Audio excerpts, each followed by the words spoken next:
Welcome to the 11th lecture in Riparian Function and Management. The previous lesson taught how to see the riparian bullseye, a means of evaluating a riparian site for key functional indicators. Learning to see the bullseye was linked to observing vegetation and identifying hindrances.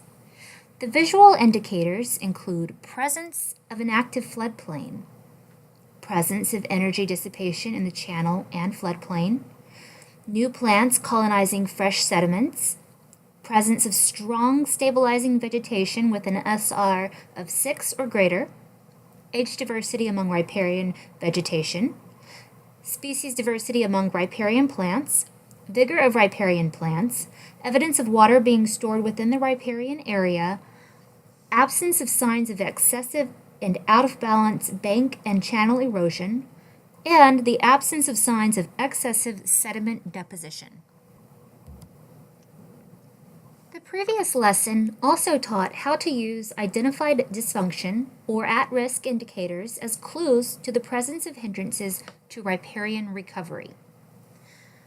Hindrances to riparian recovery include farming, mowing, or spraying weeds or brush too close to the bank, logging and related timber harvest activities adjacent to the creek, manicured or altered residential or park landscape next to the creek, prolonged grazing concentrations in creek areas, excessive populations of deer, exotics, or feral hogs in creek areas, burning in riparian areas, removal of large dead wood and downed trees, artificial manipulation of banks like bulldozing, channels, or sediment, physical alteration of floodplains, excessive vehicle traffic in creek areas, excessive recreational activity or foot traffic in creek areas, excessive alluvial pumping or other withdrawals, in some cases the excessive growth of invasive species that inhibit the ability of native riparian plants to do their jobs, low water dams or large reservoirs, and poorly designed road crossings and bridges.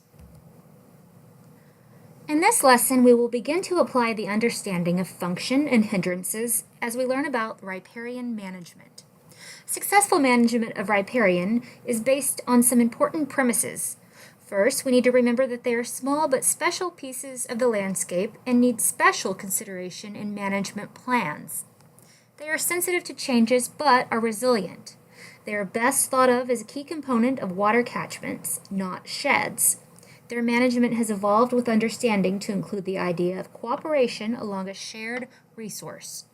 And as with other landscapes, a strong stewardship ethic is a prerequisite to successful management. Riparian areas are most simply defined as the transition or interface between comparatively drier upland areas and the wetter areas. Riparian areas can exist along margins of a creek, rivers, ponds, lakes, wetlands, and bays. In this course, we focus on the management of riparian areas that exist along perennial and seasonal creeks and rivers, lotic water bodies. As a review, you will recall that streams can be classified according to the duration of flow. Perennial creeks and rivers flow continuously on the surface except during the most severe drought. Seasonal creeks, also called intermittent creeks, flow only for a portion of the year, yet maintain a connection to the associated alluvial water table. Ephemeral creeks only flow in direct response to rainfall and runoff and have no connection to a water table. Perennial and seasonal streams usually have a well-developed riparian area. Lacking a contributing water table, ephemeral creeks and draws have poorly developed riparian areas. There is tremendous variability in riparian areas across Texas. Thus, the appropriate management will also vary from place to place and should be site-specific. The information being presented in this course is designed to give students a general understanding about management. We do not intend to prescribe specific management for a specific riparian area. The value of riparian areas in the landscape far exceeds their relatively small size. In most settings, the actual riparian area makes up only 1 to 5% of the total land area, but The ecological, hydrological, economical, and human values of these areas are comparatively much greater. Riparian areas have been referred to as ribbons of gold as a way of communicating their great worth. Those who own or manage land adjacent to creeks or rivers should understand their responsibility for conservation and sustainable management of these very special resources. Riparian areas are special places that need preferential treatment. The same kinds of management that work well on upland areas do not necessarily work well in riparian areas. The management needed in the riparian area is different and distinct and should be specifically prescribed and carried out. Understanding this truth will help riparian managers take better care of those very special places. Riparian areas are both more sensitive and more resilient than other parts of the landscape. Riparian areas are sensitive and potentially vulnerable to the high energy of turbulent floodwaters that apply tremendous stress to banks and channels. The stress is compounded by a transport of gravel, cobble, logs, trees, and other objects during flood events. Riparian areas are also sensitive due to the disproportionate amount of human activity that often takes place in and near creeks and rivers. These activities can potentially increase physical, biological, or chemical stress to the stream and associated riparian area.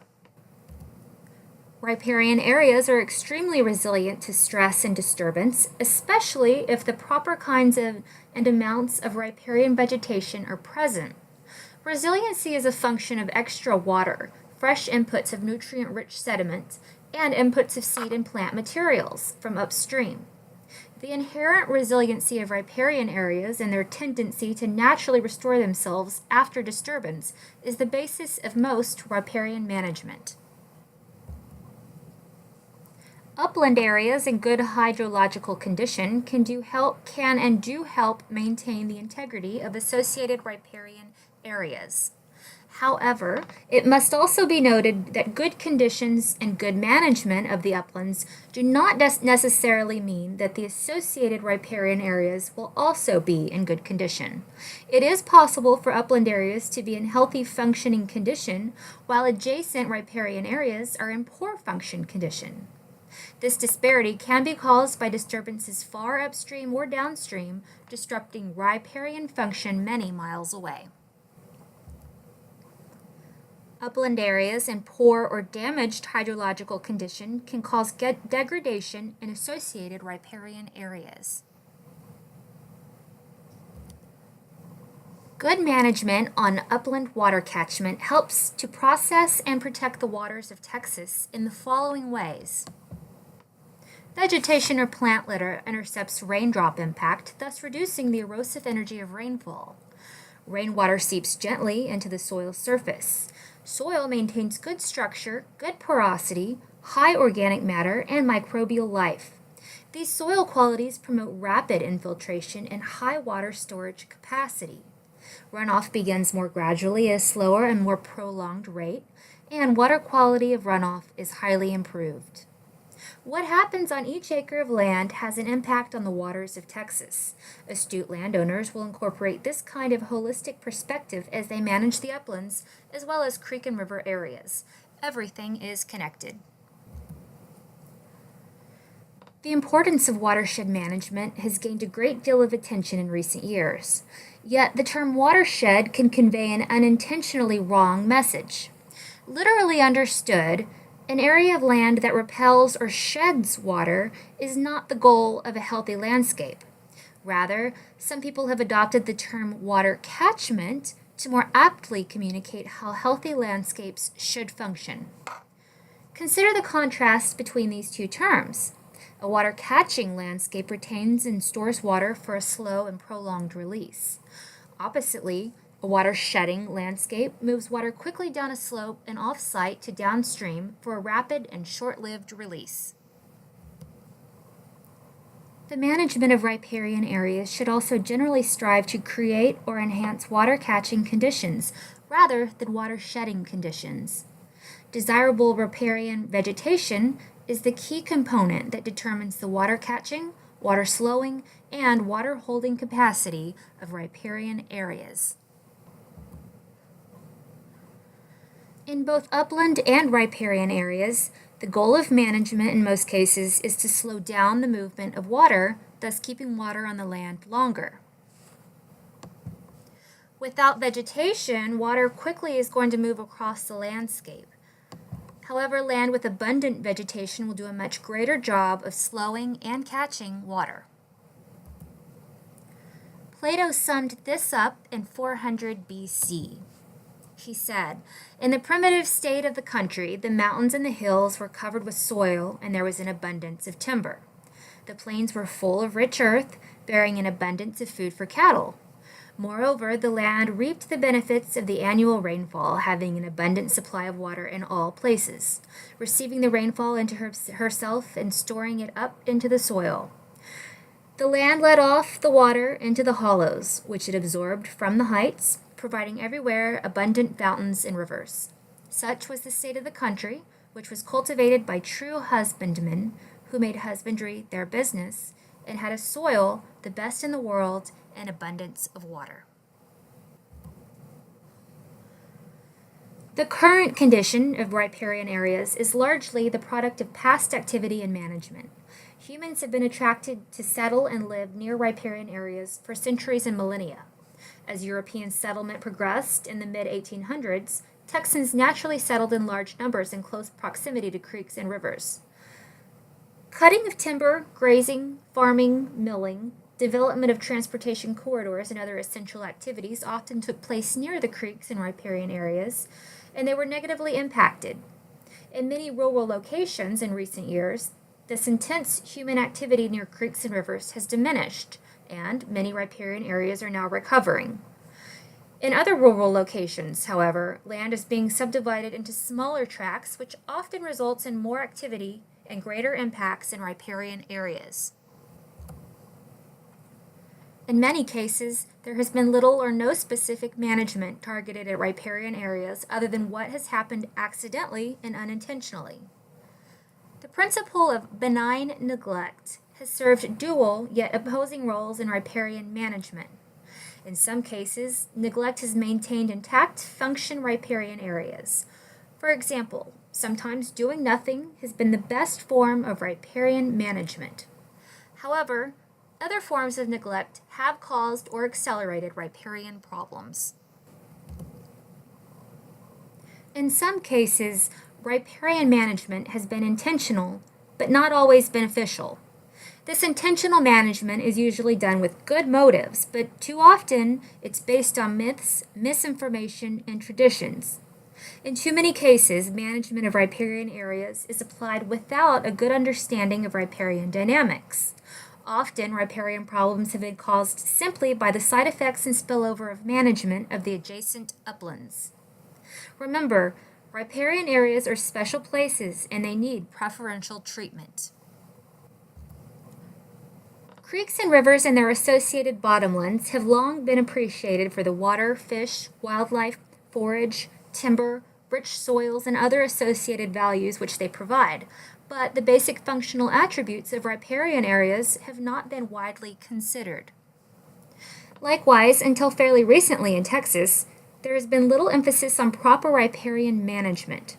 University programs in natural resource management and agriculture seldom address the critical role of riparian management. Most natural resource agencies and professionals do not yet have a good practical understanding of riparian dynamics. Consequently, few landowners are aware of the principles that govern riparian areas. However, landowners do pay attention to what happens in their creeks and river bottom areas. Equipped with basic and practical levels of understanding, many landowners will make responsible choices regarding activities and management in riparian areas. The future of riparian management in Texas will depend largely on long-term education and outreach. Landowners are clearly a primary target audience for such outreach. However, government agencies, conservation organizations, agricultural organizations, real estate agents, land improvement contractors, students, and the public all need to become educated about creek, river, riparian dynamics, and management and contributions to these areas make our quality of life. The future success of riparian management also hinges on people wanting to do the right thing. Voluntary conservation and management of private land riparian areas is much preferred and generally more successful than the regulatory approach. Appropriate incentives and financial and technical assistance are available to help increase the adoption of good riparian management.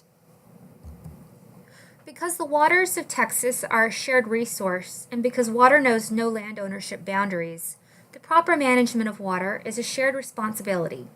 This is especially true for creeks, rivers, and riparian areas that run through dozens, if not hundreds, of different properties on their course downstream. Management of the upland water catchments, as well as riparian areas, affects everything downstream. Therefore, successful landscape conservation must emphasize cooperative riparian management. In a state like Texas, where landowner independence and private property rights are strong core values, cooperative management can be a challenge. The time-tested, proven model is voluntary cooperation of neighboring landowners to achieve common, mutually beneficial natural resource goals. The most successful model of cooperative natural resource management in Texas is found among the many independent wildlife management associations. These formal or informal associations are sometimes referred to as wildlife co-ops, and their purpose is to promote the proper management of shared wildlife resources that live on multiple properties. The key to the success of these associations is twofold. First, the individual landowners declare some level of voluntary commitment to the goals of the association. And second, the group meets on a regular basis for educational purposes and to mentor the success of their management. Many of these existing wildlife management associations were formed on watershed boundaries or along creeks. The landowners already know each other and have worked together for years. It makes perfect sense to incorporate the riparian management message into these associations that already exist.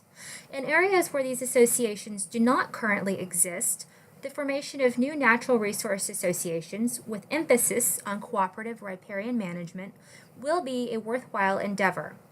Some of these organizations already exist, including the South Llano Watershed Alliance, Trinity Waters, and the Wimberley Valley Watershed Association. According to riparian authority Wayne Elmore, speaking from more than 40 years of direct riparian experience, he summarizes the importance of a cooperative grassroots approach in dealing with riparian issues. He says, "This truth merely points out that people who are actively and cooperatively engaged in riparian issues are the most valuable asset. When people share a common understanding and appreciation for riparian resource, their first critical step toward good riparian management is taken."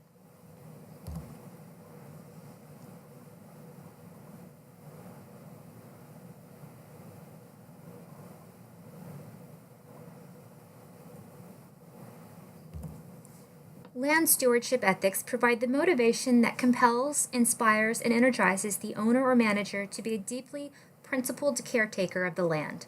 Without an active land stewardship ethic, it is doubtful that creek and river landowners will see the need to provide the special management required by these riparian areas. On the other hand, landowners and managers who possess a genuine land ethic are likely to embrace stewardship of the creek and riparian area and to become riparian advocates to the neighbors and examples to their community. These communities, at some point in the future, may want to consider some system of remuneration for the landowners who provide critical natural resource benefits to the public. Those who are fortunate enough to own or manage land adjacent to creeks and rivers have an ethical obligation to be conscientious custodians and caretakers of the riparian area. Those who do not own land, but who benefit from healthy, functional creeks, rivers, and riparian areas, at the very least, owe a great debt of gratitude to those who practice such stewardship. The ownership of riparian land, as well as other land, should come with a deep inner sense of responsibility to take good care of the land and carry out proper management. Land ethics is a moral philosophy dealing with man's relationship to land. The proper attitude of land stewards is that even though they own title to a tract of land, pay taxes on the land, and make costly improvements to the land, they consider themselves merely tenants or trustees of the land. The tenant has the responsibility to take care of the land entrusted to him and to ensure that it is maintained and managed during his tenure for future sustainability. Many landowners will readily apply management that provides short-term personal benefits, and most will implement management practices that will benefit their children and grandchildren. But genuine land stewardship goes beyond these primary motivations and considers the benefits to society. There is a great deal of altruistic benevolence involved in true land stewardship. For the genuine land steward, self-imposed responsibilities become of equal, if not greater, importance as landowner rights. One of the more desirable benefits of a long-term land stewardship ethic is that it is often an economically profitable way to manage the land. Genuine land stewardship is truly a winning combination for the land, the landowner, and society as a whole. Today's lesson presented the basis for good riparian management. Riparian management is based on what is small yet special, sensitive yet resilient, water catchment not watershed, cooperative riparian management, and having a good stewardship ethic.